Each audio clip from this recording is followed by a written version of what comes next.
Hello and welcome. You're watching Financial Planner. Now, the next 30 minutes we'll be talking about and getting to know a lot more about education loans, which of course is also one of the most important goals of any parent out there. To talk about this with us, we have Mr. Harsh Rungta, CEO of Apna Paisa. Thanks a ton, Mr. Rungta, for joining us. Mr. Rungta, of course, in our previous episode, we talked about how every Indian, young Indian rather, aspires to buy a home. That, of course, is one big goal that most of us have. The other important goal is looking after your children and giving them a good upbringing. Absolutely. And part of that is, of course, paying for a good education, because that, of course, makes a person. Of course, this is made a lot more easier by education loans that are now fairly easily available in the country. What is an education loan? So, technically speaking, any loan that goes to fund an education can be called an education loan. So, that could be of two varieties, right? One variety is where you have enough income. Either the parent of the student has enough income, or he has a collateral security, or both, so that the education loan can be justified on its own, irrespective of what is the course that the person is doing. That can be one way. But in most cases, these things are not really available. He may not have a collateral security available. The income may not be enough to justify the education loan, which means that's where the education loan needs to take into account the peculiarities of what course this person is doing, what are the income earning possibilities of this person post the course, etc., before an education loan is given. It's in this second variety of education loans that's almost completely monopolized by the public sector banks, with just one private player really, which is Credila Financial Services.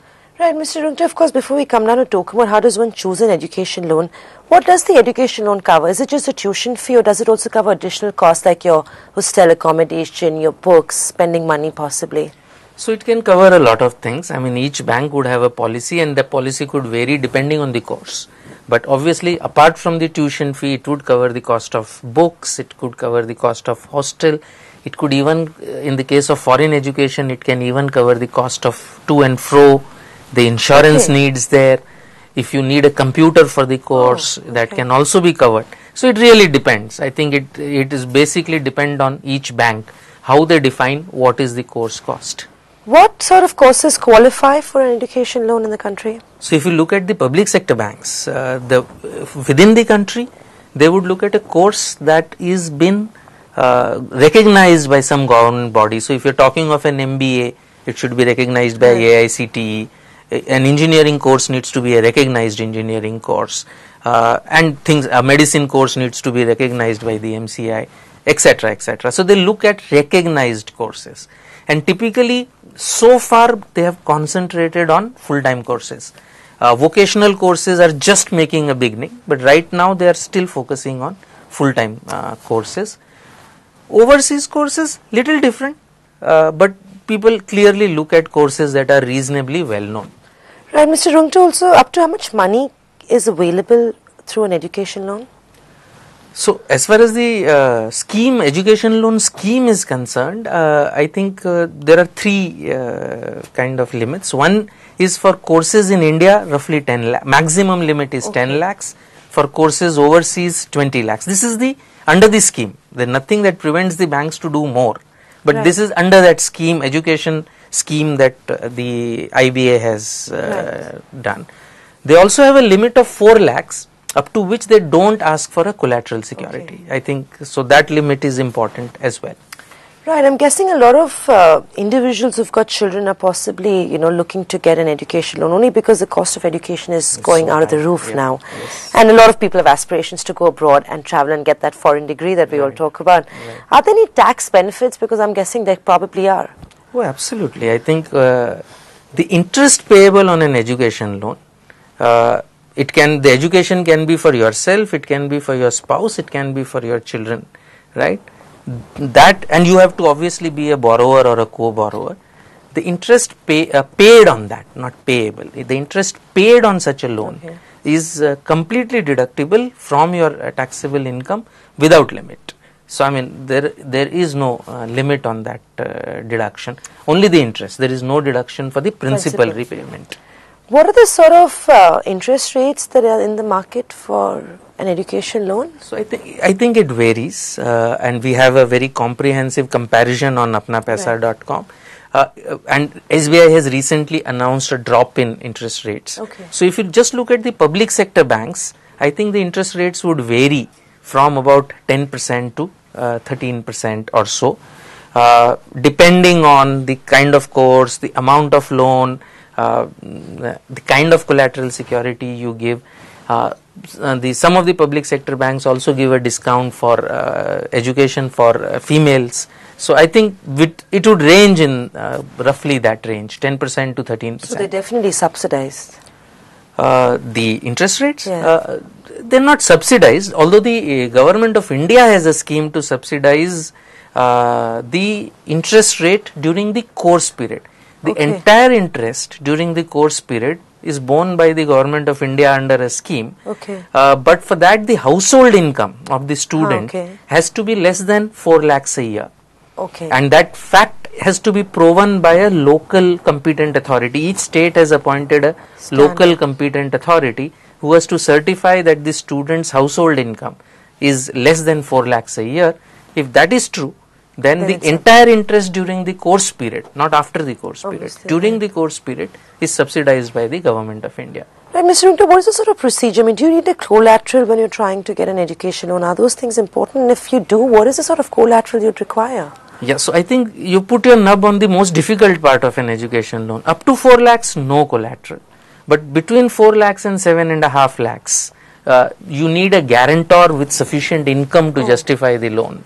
And above 7.5 lakhs, apart from a guarantor, you would also need collateral security that can be immovable property, it could be jewelry, shares, units, anything. But I think that is the most difficult part in education loans today, that if you are looking for a large loan and do not have collateral security, access to the education loan is a problem, unless you are going to a real top-notch institution. I mean, if you are going to the IIMs or the IITs, that can still happen without collateral. But any other institution, you would have an issue with the collateral. A lot of institutions do have a tie-up with banks as well. Is that true? That's right. So I think the top-notch, or even I think every institution tries to make sure that they have funding available. Right. So I think when you decide on an institution, you can check with them if they have a tie-up with some banks and approach that particular bank. It probably will be easier to get a loan from that bank. So, Rungta, what about the tenure of the loan and the repayments? When do you actually start repaying that loan? Is it after your course is completed? Because that's when you probably go out there and get that job, right? So typically what happens is during the course period, the public sector banks allow you an option to pay the interest or not pay the interest. If you don't pay the interest, it just gets accumulated. And after the course is over, within 6 months of the course getting over, or you are getting a job, your repayment starts as an EMI. Either for the principal value of the loan or principal plus accumulated interest, and that's paid in about 7 years EMI after the repayment starts. Right. Also, is there a prepayment penalty on education loans? I think there isn't prepayment penalty on education loans, but that's something specific we'll need to Any sort of check. insurance required on this as well? So if you're going overseas, you will typically need at least medical insurance. I mean, that's a need typically of the admission itself. But some banks might insist on the student also getting insurance.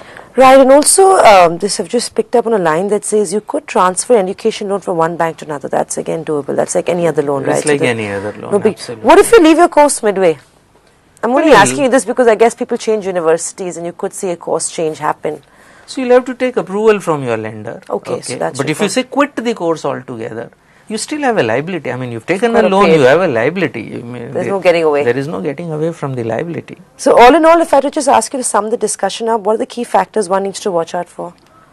So I think education loan, the key thing is availability. So I think if the course is a well-known course, I mean, or a well-known stream, I mean, it's engineering, it's MBA, it's medicine, getting a loan is much easier versus say doing it in an area which is not so well-known. I mean, it could be any area which is not so well-known. I think that might be a problem. I think rates are of much less importance in an education loan. They do vary, okay.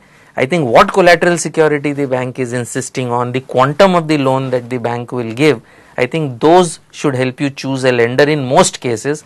Only if you know that every single bank is willing to give you the loan, then I think the interest rate really matters.